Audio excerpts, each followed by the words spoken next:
What's up guys, welcome to Vintage Genetics, where it is all about classic bodybuilding.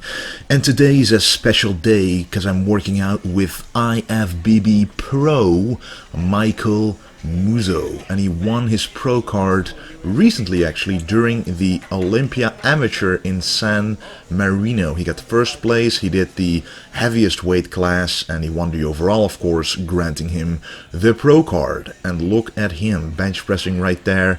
He is really big, but at the same time very aesthetic, which is very rare, which is kinda special nowadays, because a lot of times the big guys aren't aesthetic anymore, but Michael definitely has changed that view. And you will definitely see what I'm talking about later in this video. But anyway, this is basically a recording of us doing an actual chest workout, a serious chest workout, doing mostly the basics and classic exercises. But at the same time, you can see someone recording our sets, our workouts. And this is because this will be a promotion for both of us, but individually. So for me, it will be for a supplement line in the future, because I will be working together with Nutritech, and that is a very great company, actually made by the person standing right there in white, and he knows exactly what's in the supplements. He makes it himself. So it's a company very close by, and he's just very knowledgeable about bodybuilding overall. And I decided to work together with him to create a special line just for Vintage Genetics. So it's in the works, it'll be in the near future. More about that, of course, in detail. And for Michael, it'll be his personal promotion, because he's a Nutritech athlete under the company, so he will be having this video for his own promotion, for guest postings and stuff. But anyway guys, this is a real chest workout, and right now we're doing the heaviest set. Before this we actually did some exhausting chest cable flies to really warm up the chest. Very important to warm up properly before doing the bench press. It is all about the form. As you can see, he goes all the way down as well. To create a full chest, you gotta stretch it all the way down, especially on heavy compounds like the bench press. And this is actually a faster paced workout from what I'm used to, so we're basically really doing these sets back to back. It won't allow us to go as heavy as we can, but at the same time it will give us the maximum pump, which is of course what we want to show on video for the promotion, to create the best possible pump, rushing all the blood into the muscles. And what better way to do that is to do chest, the workout everybody loves to do. As you can see, I'm already struggling a little bit with 140 kilos, still managed to do it 10 times, but I wasn't able to do it as efficiently as normal because we were doing very quick sets.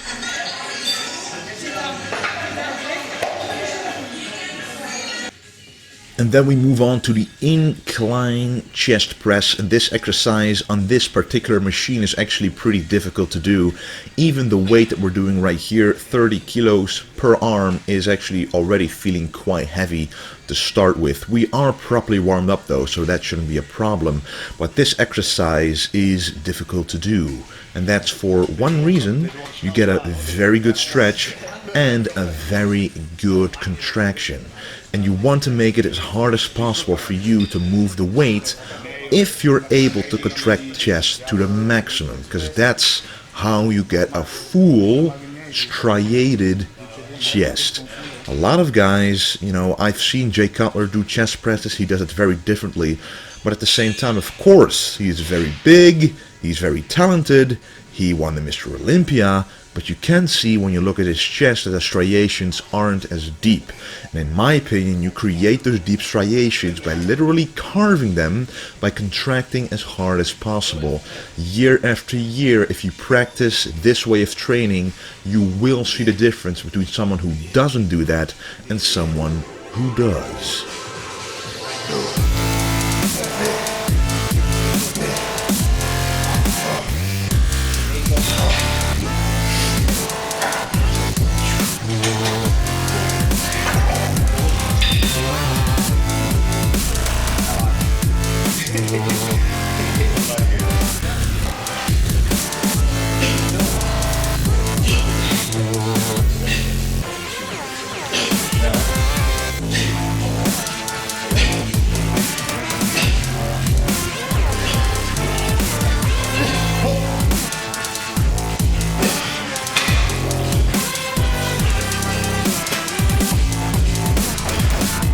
This is going to be the heaviest set. This is, let's see, 45, 55 kilos on each arm. So just imagine that is pretty heavy if you imagine doing dumbbell presses with this kind of weight. So a lot of people, what I see is that they put so much weight on this machine and then they have to, you know, really make some weird movements to move the weight up. You don't see a proper stretch, you don't see a proper contraction, you just see the weight moving up and down without the chest being utilized to the maximum. And I want to use the chest for this movement and as little other muscle groups as possible. That is why using a low weight helps you a lot more if you're able to stretch and contract compared to going very heavy and not being able to properly stretch and contract. Always remember that when you're struggling to build a muscle group, when you have a weak muscle group, just remember, look at your own form and try to decipher whether you are actually stretching and feeling the muscle contract, feeling the pump exist. Because if you don't, there's probably something wrong with your form or you're going too heavy, preventing you to actually properly execute the movement. And these of course are some incline dumbbell flies. I haven't done incline dumbbell flies for a while. I usually do flat dumbbell flies. So these inclines are pretty tough, especially if you go back to back like we're doing right now. And I'm doing these a special kind of way.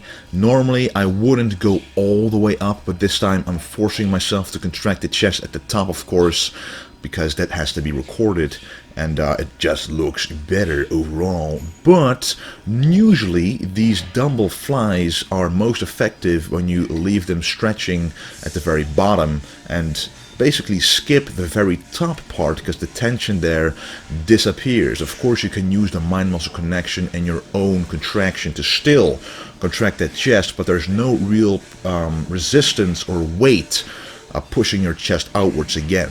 So this is the real reason why I'm doing these dumbbell flies, is to really stretch the chest. You can see the striations existing there. Really guys, utilizing the maximum range of motion is what really makes your muscles grow to the max.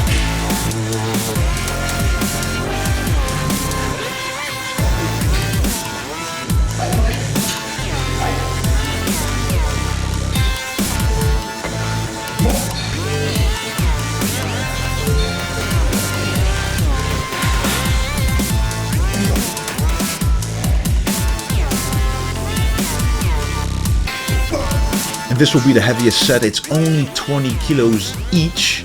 But guys, as I always say, if you go too heavy here, you have chance of being injured, you have chance of dislocating your shoulder, ripping your biceps. Even Tom Platz had made the mistake in the past by going too heavy on the flies and actually tearing his bicep, guys.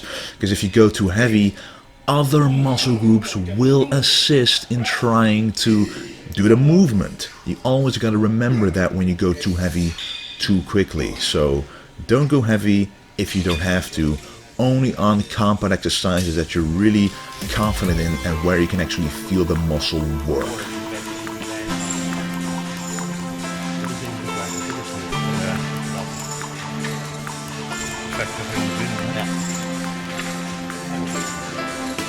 This is the close grip chest press, one of my favorite exercises to really get a good pump in the chest and really get a good contraction. And even when you get a good contraction, you can really feel the pump existing. Don't forget that stretch. You can see, if you look at my chest, the striations in the chest existing both when I'm stretching but also when I'm contracting the chest. That is why and how you can see that the chest is properly utilized.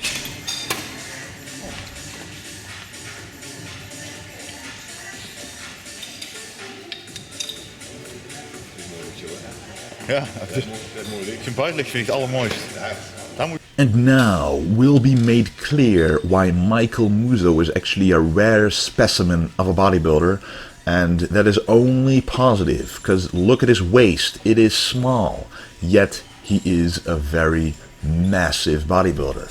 Having a small waist immediately makes him aesthetic, and in my opinion he does have classic properties to his physique.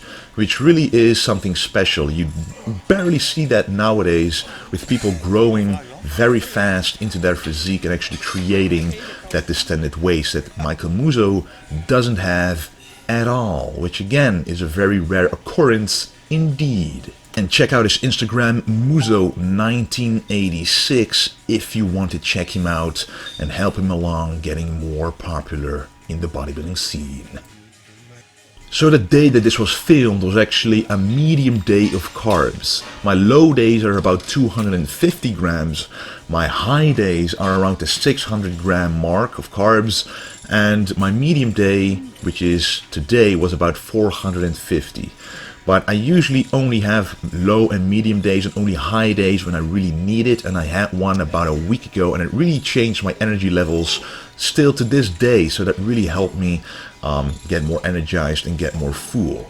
As you can see right here, the pump is getting pretty intense, which is something that I want and which I like, especially near the end of my contest prep. I've made the mistakes many times of not getting full enough on stage, but I'm pretty tall, I have quite a lot of muscle mass, so you don't want to make the mistake by not adding enough carbs in your system, because without the carbs you cannot get the muscles to expand as much as possible, and that is what you want on stage.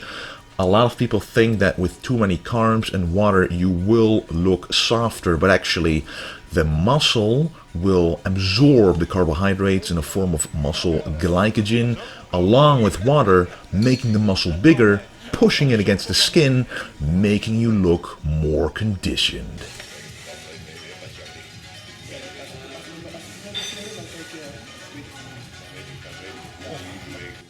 So here is a little scene of me using the new IBCA's orange flavor of Vintage Genetics. Very simple ingredient list, simply the most important BCA's to use after training. I have been using these for months, only after and post-workout, and 5 grams before my cardio. It really helps. It keeps the calories off from taking whey protein, but it actually still gives you the muscle building and muscle preserving effects that you need during a deep competition cut. And here you can actually see the quality of this guy, of Michael, that he is a massive bodybuilder, quite tall as well. He is not short at all, just a little shorter than me, and I am about 6'3", close to 6'3", and he just has a very aesthetic and pleasing physique in my opinion. The waist really makes his physique pleasing to look at, and that is something special and rare for someone of that mass.